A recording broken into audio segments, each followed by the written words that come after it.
नमस्कार दोस्तों, मैं डॉक्टर रेयन सिंह आज आप लोग के बीच में लाइव आया हूं।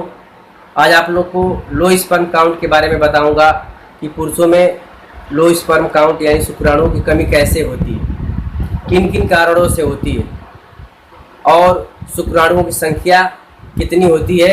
यह चीज़ जानने से पहले मेरा यह चैनल सब्सक्राइब करें और बेल आइकन को ज़रूर दबाएं ताकि मेरा कोई भी वीडियो अपलोड हो तो आपके मोबाइल में सबसे पहले पहुंचे। आइए हम अब चलते हैं अपने टॉपिक लो स्पर्म काउंट यानी पुरुषों में शुक्राणुओं की कमी। तो दोस्तों, सबसे पहले हम जान लें कि शुक्राणु का निर्माण कहाँ होता है। आइए हम आपको बता दें दोस्तों, पुरुषों में दो टेस्टिस होता है जो गोल अंडे की तरह होता है, जिसे वृषण कहते हैं। वो लटका हुआ होता है जिसको हिंदी में हम अंडाणु भी कहते हैं। उसके अंदर स्क्रूटम होता है, स्क्रूटम के अंदर शुक्राणुओं का निर्माण होता है, उसी में हमारे शुक्राणु बनते हैं। और दोस्तों, हम आपको बता दें कि एक स्वस्थ पुरुष में 1.5 ml से लेकर के 5 ml तक वीर्य की मात्रा होती है, यानी सीमन की मात्रा होती है। और जो शुक्राणु होते हैं, शुक्राणुओं की संख्या 15 मिलियन से लेकर के 200 मिलियन तक होती है। चलिए बता दें कि किन किन कारणों से पुरुषों में शुक्राणुओं की कमी होती है यानी लो स्पर्म काउंट होता है। सबसे पहला कारण होता है दोस्तों वेरिकोसेल।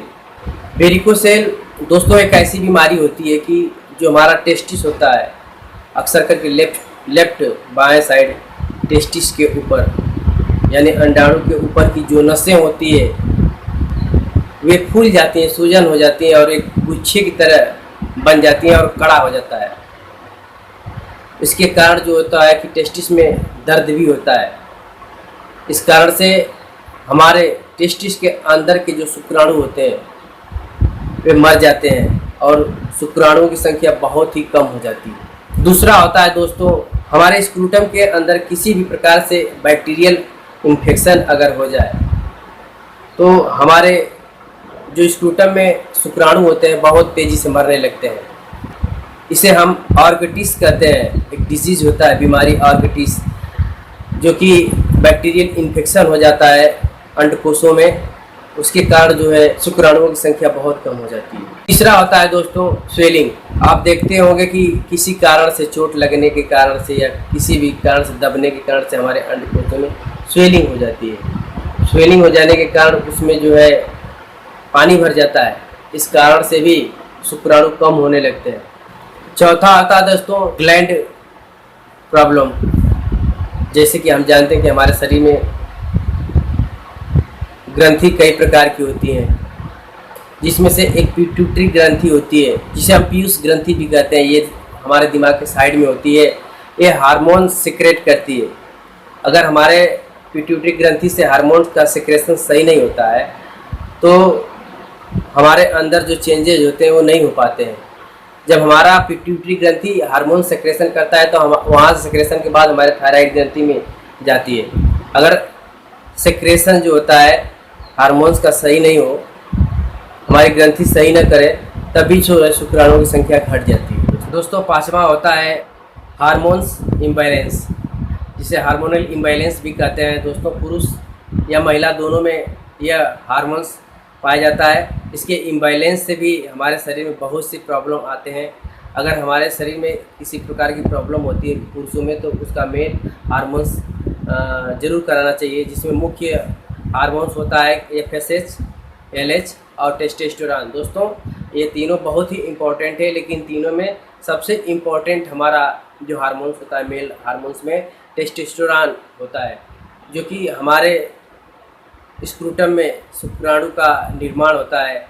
उसमें ये हार्मोन्स जो टेस्टिस होते हैं उसमें टेस्टिस में इसका निर्माण होता है, सिक्रेशन होता है। दोस्तों, इसे सेक्स हार्मोन्स भी कहते हैं। पुरुषों में पुरुषत्व को दर्शाता है। दोस्तों, यह बहुत ही इम्पोर्टेंट पुरुषों के लिए हार्मोन्स होता है। इसके इम्बैलेंस से पुरुषों में कई कमियां दिखती हैं। दोस्तों, इसके बारे में मैं डिटेल से किसी वीडियो में ज़रूर आप लोग को बताऊंगा। टेस्टोस्टेरोन के बारे में कि टेस्टोस्टेरोन की कमी से पुरुषों में क्या क्या कमियां होती हैं। टेस्टोस्टेरोन की कमी से पुरुषों में नपुंसकता भी बहुत तेज होती है दोस्तों। तो यह बहुत ही इम्पोर्टेंट हार्मोन्स होता है। छठा एक टॉपिक है दोस्तों, रेडिएशन। जैसा कि हम जानते हैं कि मॉडर्न युग में बहुत सी बड़ी बड़ी कंपनियां जो है ऐसी ऐसी मशीनें लगाए हैं कि जो कि सूक्ष्म रेडिएशन है, विकिरण जिसे कहा जाता है, कि जो कि हम अपने आँखों से नहीं देख सकते हैं। जैसे मान लीजिए कि मोबाइल का टावर है, जो हमारी मोबाइल चलती है यह सूक्ष्म विकिरण के द्वारा ही चलती है। इसको चलाने के लिए एक ऐसा किरण निकलता है उस टावर में से जो कि हमारे मोबाइल तक आता है, जिसको हम नहीं देख पाते हैं दोस्तों। इसके कारण से भी बहुत तेज़ी से हमारे शरीर का शुक्राणु बर्बाद होते हैं दोस्तों। इसलिए कभी भी मोबाइल को अपने कमर के आसपास नहीं रखनी चाहिए। याद रखें दोस्तों, कमर के आसपास कभी भी अपनी मोबाइल को न रखें, क्योंकि जो रेडिएशन होता है हमारी मोबाइल कैच करती है, उसकी वजह से जो हमारे जो शुक्राणु होते हैं बहुत तेज़ी से घटने लगते हैं।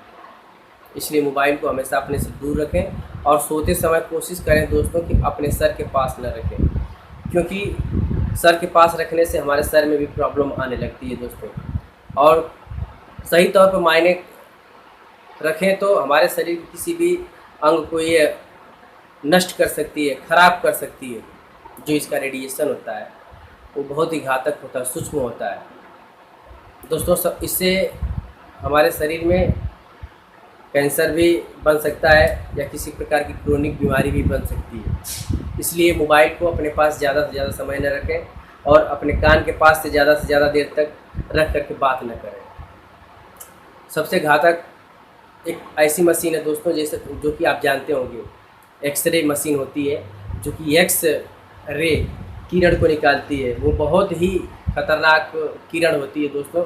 जो एक्सरे टेक्नीशियन होते हैं उनको कोशिश करना चाहिए कि ऐसे उसको भेद करके हमारे शरीर के अंदर न जाने पाए दोस्तों। अक्सर करके देखा गया है कि जो लैब टेक्नीशियन होते हैं वे नपुंसकता के शिकार हो जाते हैं। इसलिए जो उसमें से किरण निकलती है बहुत ही खतरनाक होती है। जो मोबाइल की किरण होती है उसके अपेक्षा कई गुना जो हानिकारक होती है एक्सरे होती है दोस्तों। इसलिए हमेशा एक्सरे से बचें और जहाँ भी एक्सरे की मशीनें हों उससे दूर रहें। जो मोबाइल के टावर लगे हुए हैं, जो उसके किरण निकलती है उसको हम नॉन आयोनाइजेशन रेडिएशन कहते हैं, जो कि एक्सरे और माइक्रोवेव अल्ट्रासाउंड की जो किरणें होती हैं उसकी तुलना में बहुत ही कमज़ोर मानी जाती है या कम हानिकारक समझ लीजिए मानी जाती है दोस्तों। छठवां टॉपिक मैं आपको बता दूं, आजकल के जो बच्चे होते हैं लैपटॉप को अपने पैर पे रख, अपने जंघे पे रख करके जो है वर्क करते हैं दोस्तों। जो लैपटॉप की गर्मी होती है उसकी गर्मी की वजह से जो हमारे स्पूटम होते हैं वे हीट हो जाते हैं, और हीट होने के कारण जो हमारे शुक्राणु होते हैं वे मरने लगते हैं दोस्तों। एक मुख्य टॉपिक आप लोग को मैं बता देना चाहूँगा कि जो हमारे टेस्टिस का जो टेम्परेचर होता है हमारे शरीर से 2 से 3 डिग्री सेल्सियस कम होना चाहिए। आपने कभी ध्यान नहीं दिया होगा, लेकिन मैं आज आप लोग को बता दूं कि जब गर्मी आती है तो जो हमारा टेस्टिस होता है वह हमारे शरीर से लटक करके कुछ नीचे आ जाता है। क्यों आ जाता है, कभी आपने सोचा होगा? वो इसलिए आ जाता है कि वो उसका टेम्परेचर और बॉडी का टेम्परेचर जो है मिलने न पाए। अगर हमारे बॉडी का टेम्परेचर और उसका टेस्टिस का टेम्परेचर सामान्य हो जाएगा तो समझिए कि हमारे शुक्राणुओं की संख्या घटने लगती है दोस्तों। वही हम देखते हैं कि जब ठंडी का मौसम आता है तो जो हमारा अंडकोश होता है वो सिकुड़ करके ऊपर चला जाता है, जो कि टेम्परेचर को मेंटेन करता है। जैसा टेम्परेचर रहता है उसके अनुसार हमारे टेस्टिस का टेम्परेचर घटता बढ़ता रहता है दोस्तों। उससे भी हमारे शुक्राणु पे बहुत असर पड़ता है। इसलिए दोस्तों बहुत से लोग ऐसे हैं जो भट्ठी के सामने काम करते हैं, तो हमेशा आग के सामने रहने से टेस्टिस हमारा जो हीट हो जाता है, उसमें हीट होने के कारण जो शुक्राणु कम हो जाते हैं और पुरुष नपुंसकता की तरफ जाने लगता है। ज़्यादा देर तक कहीं बैठना भी नहीं चाहिए। बहुत से ड्राइवर होते हैं, ट्रक ड्राइवर, जो बैठते बैठते आगे का इंजन हीट हो जाता है और उनका पूरा बॉडी हीट होने लगती है। उसके कारण भी उनके अंदर नपुंसकता देखी गई है। नेक्स्ट मैं बता दूं कि ओबेसिटी यानी मोटापा, मोटापा बहुत ही बड़ा कारण है जो कि हमारे नपुंसकता का कारण बनता है या लो स्पर्म का कारण बनता है। ओबेसिटी एक ऐसा आजकल के ज़माने में देखा है कि बहुत से लोग जो है पॉल्यूशन भरा खाद्य पदार्थ लेते हैं या बाहर की चीज़ें खाना पसंद करते हैं, फास्ट फूड या जंक फूड जो कि बहुत ही मसालेदार या ऑयली होता है। इसको खाने से शरीर में बहुत तेज़ फैट बढ़ता है और जो हमारे शरीर का न्यूट्रिशन होता है बहुत तेज़ घटने लगता है। और दोस्तों याद रखें, जब हमारे शरीर का न्यूट्रिशन पोषक तत्व तो घटने लगता है तब भी हमारे शरीर में शुक्राणु की कमी होने लगती है। इसलिए याद रखें, हम अपने भोजन में हमेशा सलाद का, हरे साग सब्जी का, दूध, दही, अंडे का प्रयोग करें और मौसमी फल जरूर लें दोस्तों। इससे हमारे शरीर का न्यूट्रिशन बना रहेगा और जो हमारे शुक्राणुओं की संख्या रहती है वो बरकरार रहती है। अगर हमारा न्यूट्रिशन सही है शरीर में तो किसी प्रकार के हानिक पदार्थ से बहुत ज़्यादा इफेक्ट नहीं पड़ता है। इसलिए अपने खाने पीने पे हमेशा ध्यान दें और कैसा भोज्य पदार्थ ले रहे हैं उसका भी ध्यान दें दोस्तों। पेट भरने से मतलब नहीं होता है। अगर मेरा यह वीडियो अच्छा लगा हो तो इसे लाइक, शेयर, कमेंट ज़रूर करें और मैं नेक्स्ट वीडियो में आप लोग को ज़रूर कुछ अलग चीज़ बताऊँ।